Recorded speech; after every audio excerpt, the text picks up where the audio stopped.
All right, so we're here at NorCal CrossFit. I'm outside with Sal. We're just going over the deadlift a little bit.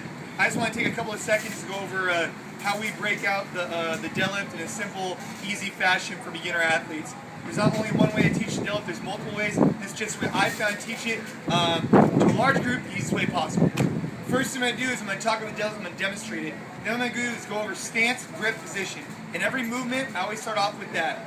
First things first, I'm going to talk to my athlete. I'm going to let them know that their stance can be underneath their hips in a power position. What this is used for is that once that bar passes that knee, they can engage the hip more. So I want their feet in that power position.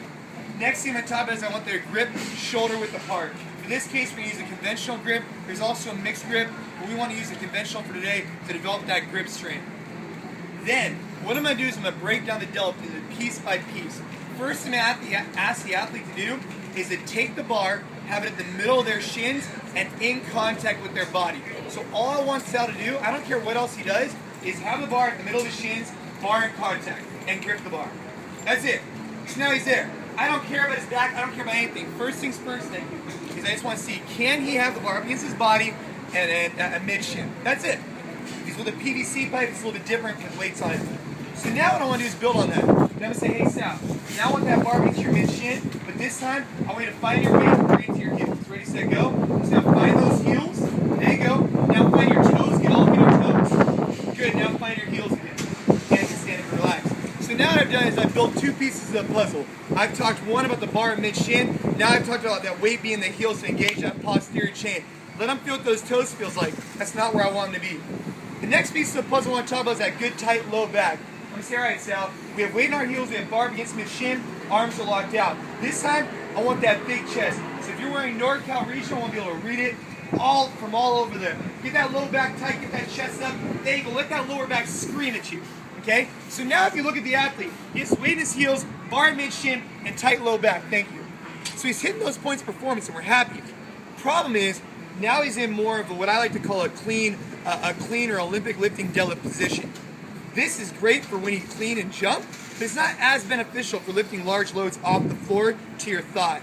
So what I need to do is teach him how to engage his posterior chain or his hamstrings. So what I want to do is I want to hit that third piece of the puzzle. We have weight in our heels, tight low back, but this time I want his shoulder on top of the object. So what I'm going to cue him is I'm going to say, all right, Sal, here's what I want you to do. I want you to get down in that squatty position you're just in. This is going to be a more quad dominant position. Now while keeping the bar here, raise your butt up as high as you can while having your lower back tight. Keep going, keep raising that butt up, keep going, get as high as you can until you feel, there you go, and just stand up and relax.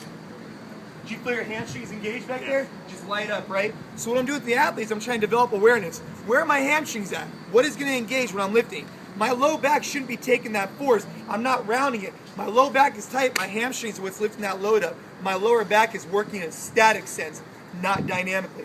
So now, I don't want that athlete's ass super high up and knees locked out because then you're all posterior chain. I also don't want that athlete in a squatty position because you're all quad dominant. I need him a little bit in between. So what I'm going to do is I'm going to adjust his position so his shoulder's on top of the object. So we're going to see it. So we're going to get low. Now I'm going to have him raise up. Now I'm going to go ahead and find it so his shoulder is on top of the object. His weight is in his heels and he has a tight low back. Head's going to be a little bit more neutral and he's in that position I'm looking for to lift off the floor. Thank you. Next thing I'm going to do is I'm going to talk about the finish position, and then I'm going to break down in between. But what I want to do here today, just on this deadlift, is talk about how to get someone in their right start position. Let them feel what those hamstrings feel like. Let them feel what quad dominant feels like versus the hamstrings and find their position where they're at. Sometimes mobility will be an issue. Work with that athlete to get them in a safe position. If they can't get that butt up and engage without rounding their back, lower them back down, get that lower back tight.